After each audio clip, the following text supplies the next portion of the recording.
ay susubukan natin maging agta.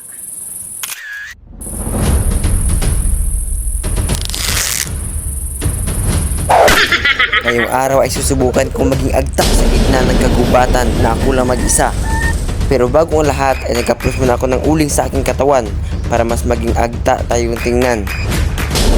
Walaan niyo kung anong prutas to. Ito.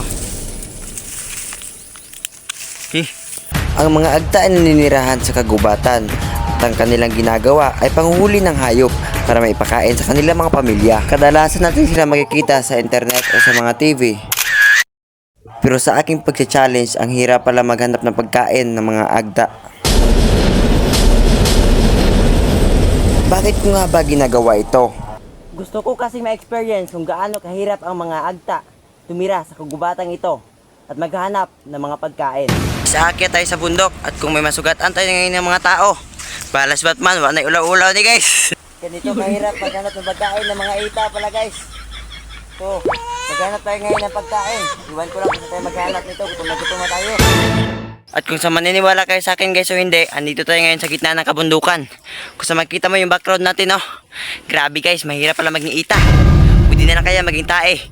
Ganito ako maghanap ng pagkain kasi ganito rin maghanap ang mga ita. Sinusunod ko lang ang kanilang mga galaw sa paghanap ng kanilang mga pagkain. Tae, ganda lalaki! Sa part na to, naging seryoso na ako kasi sobrang gutom na at sakit na ang aking tiyan at wala pa akong nahanapan ng pagkain dito. Pero sa aking paglilibot, nabuhayan ako na pag-asa dahil nakita ako dito ng maliit na kubo. Grabe na ang sakit ang tiyan ko dito kasi wala pa akong kain, mag-alas 12 na. Ang tagbayabas.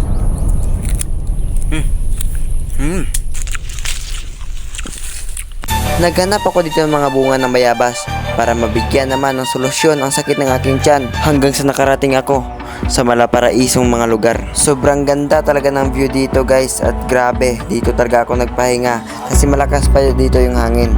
Kahit ako lang dito mag-isa, in-enjoy ko ang aking pag-aakyat sa mga kabundukan para lang maibsan ang aking pagod at grabe dito, nakaka-relieve your stress talaga. Stress pala, akala ko stress.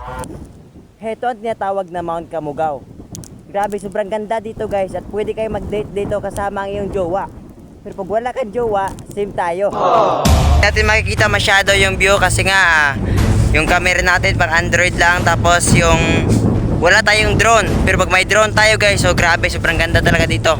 Pwede ka dito maging masaya, pwede ka rin dito maging malungkot kasi nga ikaw lang dito mag-isa. Hanggang sa nakakita ako ng bunga ng niyog at inakyat ko na lang ito para may mainom lang ako at maibsan ang aking pagod. Sa sobrang init kasi ng panahon, ay parang gustong gusto ko na rin maligo sa tubig ng niyog. At dito nagtatapos ang ating video guys. Salamat na lang pala guys sa inyong panonood guys.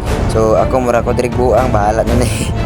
So naaray content, nangalingar agad. Salamat, pa-share na lang ng video guys, para sa mga content natin.